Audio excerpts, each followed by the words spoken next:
BYU to Texas Tech, even West Virginia and Baylor. Why is everyone so happy? I can tell you. This is a Locked On Big 12, Locked On Cougs crossover.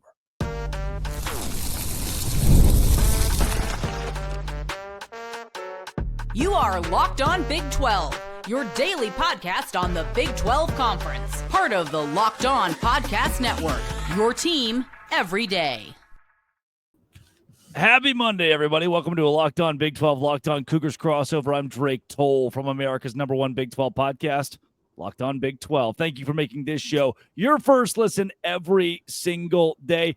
Parker Ainsworth is here talking all things Houston Cougars every day with the Locked On Podcast Network, and those Houston Cougars are in the Final Four, much to the enjoyment of BYU and UCF and Cincinnati and the schools that came in with Houston, and even Baylor and TCU, those who have been there for a long time. If you hit subscribe, we get to keep our jobs as we talk how awesome it is for this conference, everyone involved, to have a Final Four team to root for. Then in the middle segment, the Big 12 has dominated the SEC by and large this tournament, proving to me that we were a little bit better than America made us out to be over the course of the year. Then we'll end with Houston finding a way to beat Duke. I think there is a path. Again, subscribe means we keep our jobs. Parker Ainsworth, there were, when Houston made it in 2021 outside of the Big 12, there were the UABs of the world rooting for Houston, right?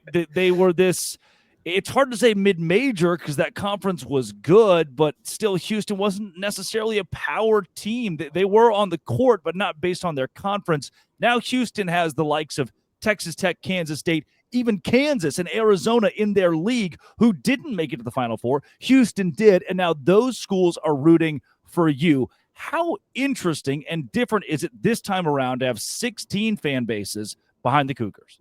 Well, and 16 really large fan bases at that, right? Much bigger programs, bigger universities, which means more alumni and all that jazz. I think the other thing it does, though, is it kind of validates the run, right? Because you mentioned a bunch of schools that are like good athletic programs, and no shots to UAB or whatever, but like it was kind of Houston and Memphis there in the American Athletic Conference for a minute, right? And then I guess Wichita State had it run earlier. But Houston getting through the Big 12, having the Big 12 behind it, I feel like is a stronger representation because people kind of trust what a Kansas fan has to say, or they trust what an Arizona fan has to say, and they're like, hey, that Houston team's pretty darn good, and it's stronger now. Houston has displayed that, beating Tennessee 69-50. Very nice final score, and LJ Cryer was a catalyst there. The newcomers, BYU and UCF, Cincinnati. I know we can mention, we'll get to the Utahs, Arizona State, and Colorado, but those who came with Houston haven't seen this level of basketball success. BYU's been good, haven't been to a Final Four. For the Cougars to walk in day one, what is it like? Walk in your trap, take over your trap. For Kelvin Sampson and company to do that, how spectacular is it for a school that needed a boost to walk into a conference that's so touted in basketball and dominate day one? Well, and it is a conference that's so touted in basketball. And frankly, that very first and even last football season, we were trying to tell people, like, listen, like, we're going to make our mark. Like, give us a second. The school will be a positive impact on the conference. We're going to rebuild the football program a little bit. But in the meantime, trust the basketball thing here. And as you can see, taking down Tennessee, who did pretty well in the SEC this year, that's a whole lot of red on the screen there for that win probability chart. It was never really in doubt. Pretty good representation of the Big 12 patch right there. It's been a fantastic first 2 years in the Big 12 for Houston basketball-wise. Only lost 5 games in 2 years combined, heading to a Final Four in San Antonio. This conference is very Texas-centric, and I thought an interesting stat I saw was that no state of Texas team has been to a Final Four in the state of Texas. San Antonio, Houston, and Dallas are kind of frequent stops for the Final Four, and Houston's the first one to get to represent the state in the state, which I thought was interesting too. Yeah. For Houston to be in San Antonio, Baylor in 2021 in Indianapolis, and now just a hop, skip, and a jump for the Cougars to get to that Final Four. Then there's Arizona, who comes to the conference, and Colorado made the NCAA tournament last season. We've seen basketball success in the past from Utah and Arizona State, who has Bobby Hurley. Houston was still better than all of those schools who have had Power 5 resources for the last decade, 2 decades plus. What does it say about the athletic department even Kelvin Sampson individually, that Houston's already this dominant? Well, I think it validates what they felt like they were doing beforehand in a lot of ways first, right? I mean, Sampson's been the culture guy since he stepped on campus. It's about recruiting guys that fit what he wants, not necessarily all the high 5-star end kind of guys and all that. There are those guys coming. They've got a great 2025 class, but it's been a lot more about finding guys that fit what Houston wants to do and kind of figuring the rest out afterwards. And I don't mean to shoot a whole bunch of shots at all the other Big 12 schools, but like Kansas went out and bought a really expensive roster last season, and it wasn't Bill Self's best year. He's had more success with other teams that look different. McCasland put together a pretty good squad and got pretty far, but like they went and got JT Toppin from New Mexico, and they have the Chance McMillian. He's not a big time prospect coming in. They built it a very similar way, and they got to Elite Eight. Maybe kind of a blueprint for what other teams in the conference want to do as far as finding a great culture coach, a great culture to build off of, and just finding pieces to put into it, because that's certainly what Houston did, and it seems to translate. From BYU to Utah to the aforementioned Baylor Bears, has Houston found the right home in the Big 12? I think it fits. I think Houston wanted to be in the Big 12 for a long time. Bluntly, Houston was feeling pretty left out and felt like there was a little bit of politics being played when they were left out in the mid-'90s. The Governor Ann Richards may have been involved, and she may be a Baylor alum, but that's all, neither here nor there. Houston felt left out for the better part of 30 years when the Southwest Conference fell apart and a handful of Texas schools joined the Big 8 and made the Big 12. And Houston finds way into that and feels comfortable because it is a bunch of Texas-centric schools and Oklahoma State and some strong basketball programs and cultures like that. It's a unique school in that field. It's a little bit different than the others, but I think it has wanted to be there for so long that it feels comfortable finding their way into it now. Yeah. Parker, the Big 12 is certainly happy to have Houston. It's so cool for me to scroll Twitter during the games and look at the different fan bases across this conference who now see BYU, and now to see BYU and Texas Tech and Baylor and West Virginia and UCF all rooting for Houston. The Cougars get to be the center of the Big 12 universe because of their Final Four run here. That just to have a team in the Final Four again for the Big 12 Conference who has struggled in March Madness the last couple of seasons helps once again validate this league and validate expansion teams like Houston who have walked in and been so good since they entered here in one of the revenue sports. Coming up, Big 12 against SEC. That narrative, that storyline has been pitched a whole lot, and here, a Big 12 team dominated the SEC on the biggest stage yet. This is a Locked On Big 12, Locked On Cougs crossover, part of the Locked On Podcast Network, your team every day. Today's show brought to you by FanDuel. FanDuel is where I go to make money. And make money I did on the Houston Cougars this weekend. With March Madness being here, FanDuel is giving you the chance to get in on the action like never before. Right now, new customers can get $200 in bonus bets when your first $5 bet wins. Had you put $5 on Houston to win, you'd have gotten $200 in bonus bets. That's 200 extra bucks to even watch. Like you're just watching the Cinderellas and who's cutting down the nets and everything with a little vested interest. I picked the Houston Cougars to win the national championship here going forward, even to beat Duke, and I've done that on FanDuel. The tournament game is happening so often as well. There's always something exciting to bet on. The FanDuel app is simple to use. When I win, I get paid instantly. Visit FanDuel.com to get in on the college hoops action all March and April long. And it's FanDuel.com. Visit FanDuel.com today to get in on the action, the official sports book of the NBA. Parker Ainsworth of Locked On Cougs talking all things Houston, who is in the Final Four after knocking off Tennessee. Parker, have we proven after this one, even though a couple Big 12 teams did lose to SEC schools, have we proven that the Big 12 Conference was underrated and the SEC was overall overrated during the regular season this basketball year? I think both those statements are true, especially when you have the qualifier about overall, because I don't think anyone would knock the top handful of teams in the SEC as being very good. I certainly am not a Houston Cougar fan, and we're going to see hopefully a couple of those teams. I guess there's the two SEC teams are playing each other on one side of the Final Four. Yeah. But the bottom part of that league, I think, got a lot of props for just being in the league, whereas, Houston struggled at times against West Virginia and did not struggle at all against Tennessee, right? And those are very different resumes because they're conferences. But if you just look at the head-to-head mutual opponent there, that's a pretty one-sided indicator to me as far as which one of those programs should have at least been in the tournament, let alone been like maybe a 10, 11, 12 seed. Yeah. Are you, this was a thing that we brought up about the Big 12 conference and the SEC a couple squad shows ago.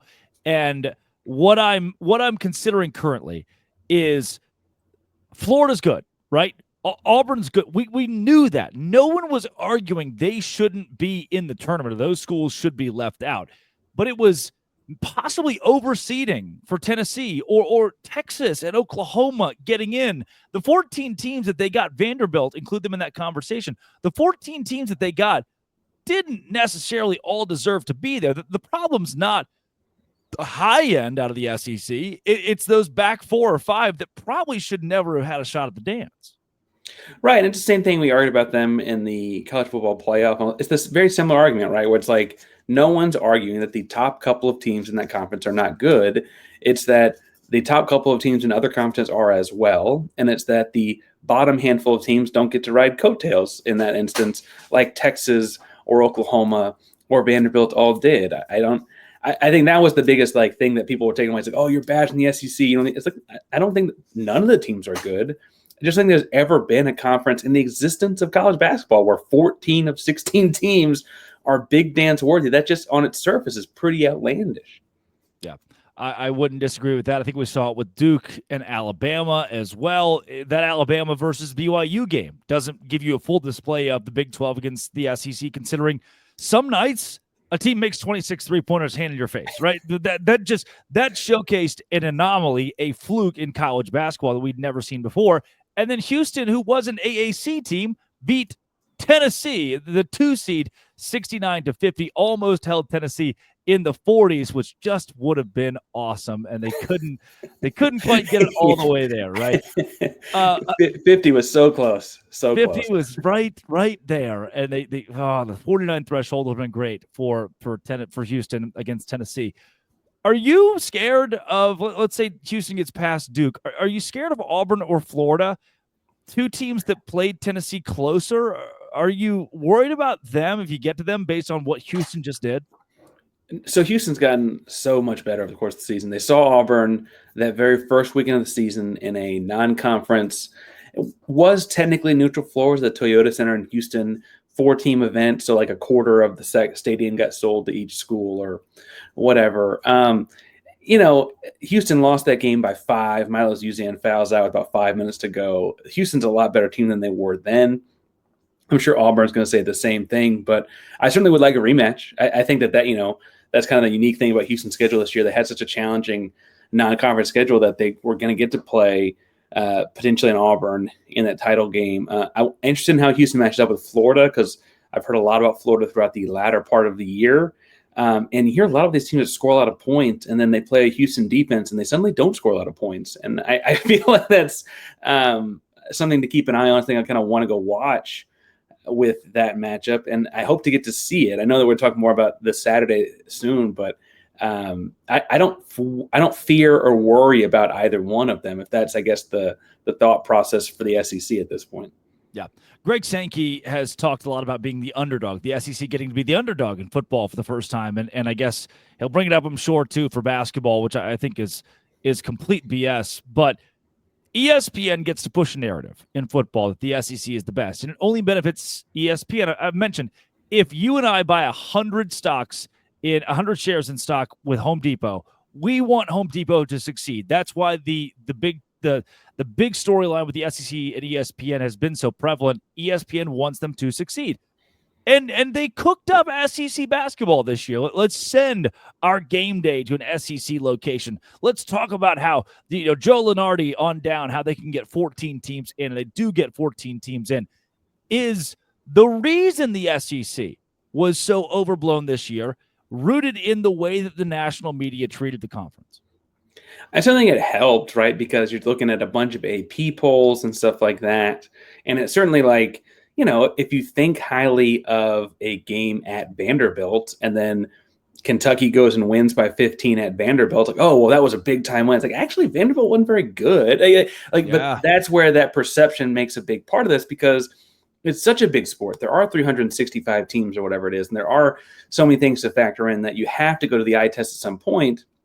And ultimately, if you're shading your eye test by, a handful of logos and stadiums, it can change things. I mean, the same Kentucky team that we just talked about, I just mentioned, Tennessee beat by, a decent margin in the Sweet 16, and then Houston beat Tennessee by an awful lot. Like, I don't mean to make everything the transitive property domino effect, et cetera, but like at some point, maybe Kentucky wasn't as good as we thought they were. It's their first year with Mark Pope. Maybe, the Vanderbilt, Texas, Oklahoma. I mean, those schools I don't think were any good at basketball at all. And I know Oklahoma had a good preseason, but things clearly fell apart for them at some point.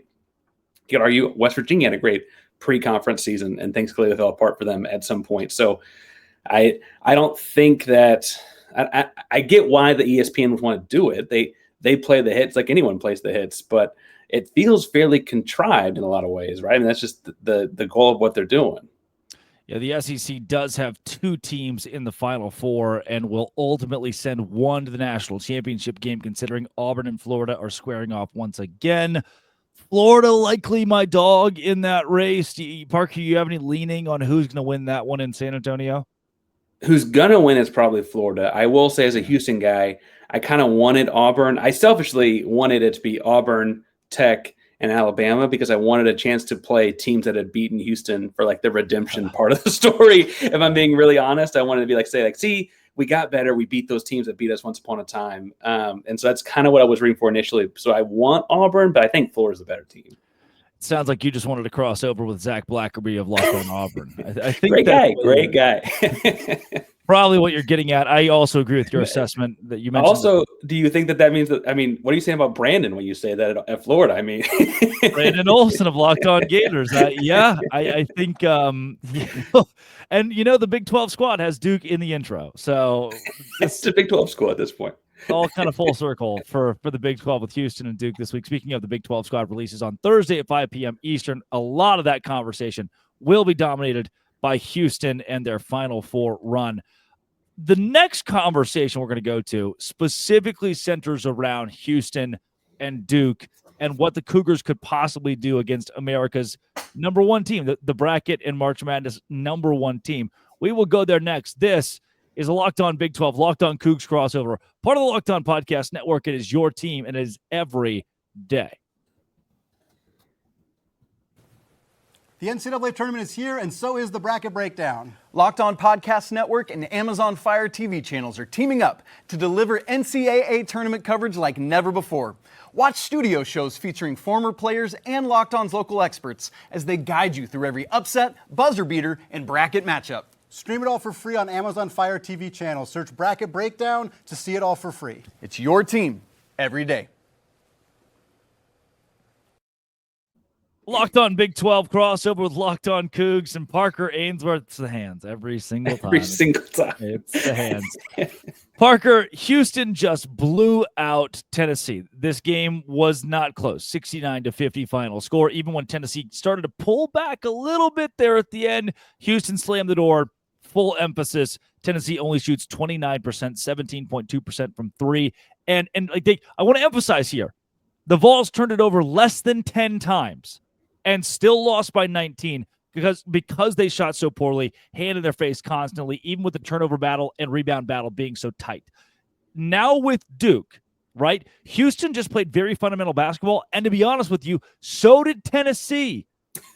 They had more free throws shot in this game against Houston. They only had 9 turnovers, 35-42 the rebound margin, just a seven rebound difference. That's not crazy enough to make the difference in this game the way that it was a 19-point win. So what that shows me is that even if a very good team plays fundamentally sound against Houston, the Cougars can still not just win, but dominate it. That gives me a lot of faith that Houston can shock the college basketball world by beating Duke. Yeah, I think what you're going to see with Houston is that what they do against most teams, they take away what they do best. They take away one thing on offense and makes it like beat us with something else. And I liken it to like what Bill Belichick has done in football for people that follow football a lot more closely, where he's like, hey, I'm taking away your number 1 receiver, or I'm loading up the box. Like, you got to beat us with your second option. Yep. And What I'm interested to see is with Duke, is that some attempt to take Cooper Flagg out of the game with doubles here or, shadow guard, no catch kind of stuff on one side? Or is it like, hey, Con Kneppel is a great playmaker. He had a great Elite Eight game, right? Is it Tyrese Proctor? Is it getting in the face of one of those guys and trying to take them away? Because ultimately, like, hey, if Cooper Flagg gets 25 or 30, that's fine. They got to score 70 to win. I don't think he's going to score 70, right? Knock on wood. I might just jinx that. But I will be interested to see because it's very intentional, what he tries to take away. And what Houston did against Tennessee was there are not going to be any open threes. We're going to have a big guy at the rim waiting for you and no open threes. Very analytical approach, a lot of like forced mid-range jumpers and stuff like that. And Tennessee couldn't make shots. And it really took that aspect of what they were trying to do away. We'll see what they do against Duke. Duke's a great offense, but they haven't played Houston's defense yet. And I'm interested in how that matchup's going to work. Yeah, I find it interesting. You look at shot quality, Houston defensively compared to Tennessee offensively. When you break down the analytics, Tennessee's very good at finding open threes. They're very good at spacing. They get into sets pretty easily. For Houston, they struggle to keep teams out of sets. They play really aggressive defensive basketball, but they don't mind if, especially outside the three-point line, you want to get a little more comfortable. It's the second you try to step within the arc that Houston really tightens up and keeps you away from that spacing category. And for the Cougars, I want to reemphasize, this was not necessarily a statistical anomaly, but close to it. Tennessee only made 15 field goals. They only saw the ball go through the goal successfully for 2 or 3, 15 times. Hard to wrap your mind around. 5 for 23 from 3 as well. And again, they had 11 more free throws than Houston. The Cougars only shooting 4 of them in this game and still dominating. What is it, if we're to take something from this game and you say, didn't love X, what is it about the 69-50 win against Tennessee that needs to tighten up against Duke, or is this as good as Houston's played?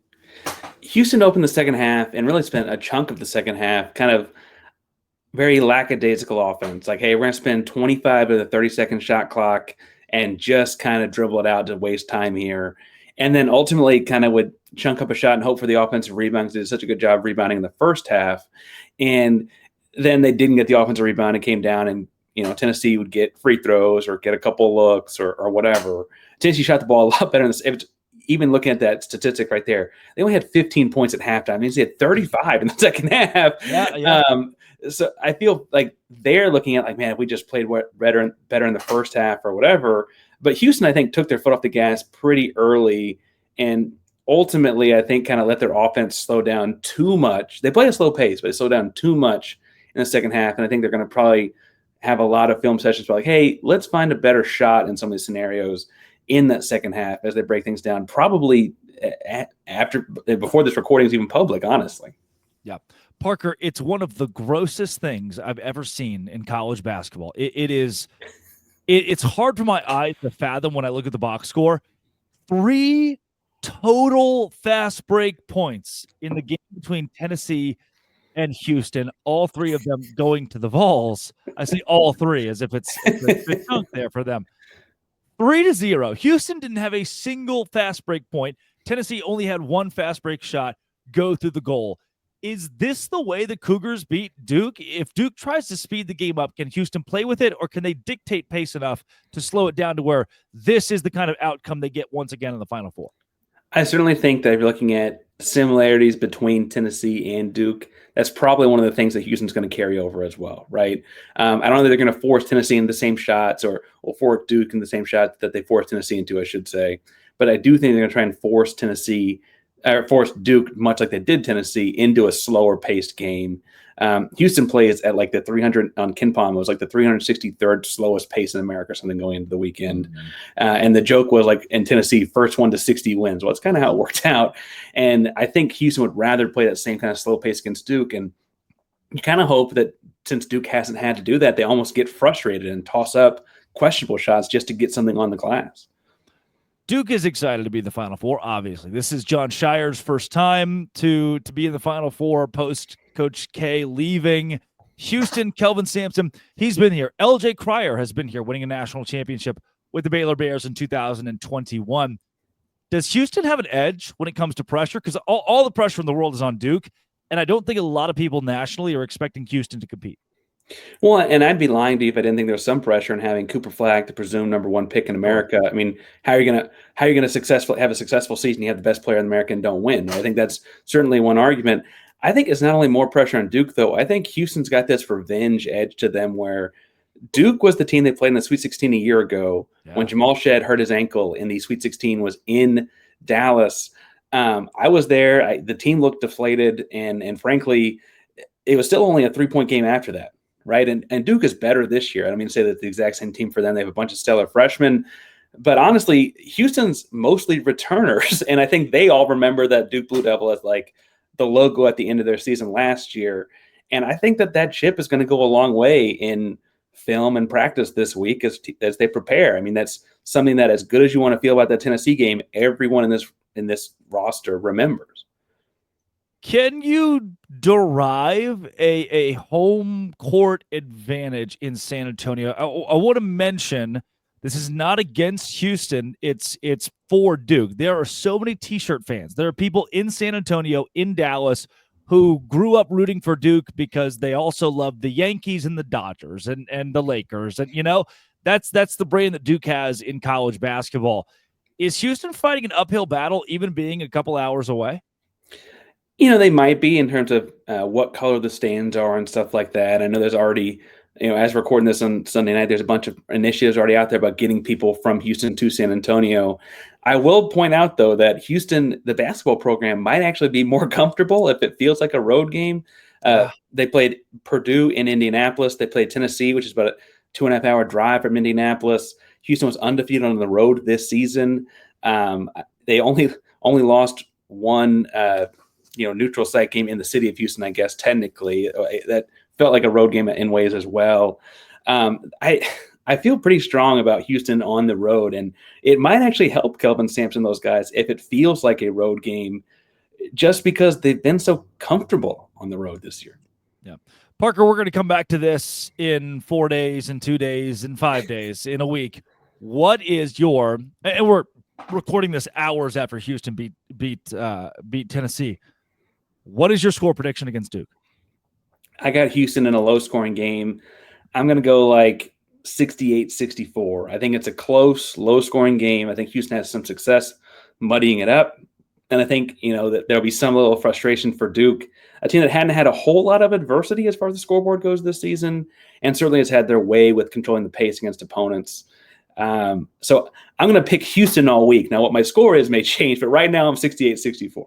Well, I can tell you that Arizona was a couple open layups away from beating Duke. They had so many opportunities in the first half that they squandered and ultimately felt the Blue Devils. They could have made this a much easier path for Houston, but instead, here Duke is in their way. Parker Ainsworth, thanks for joining Locked On Big 12 today. Where can folks find more of your work and your Houston coverage all week long?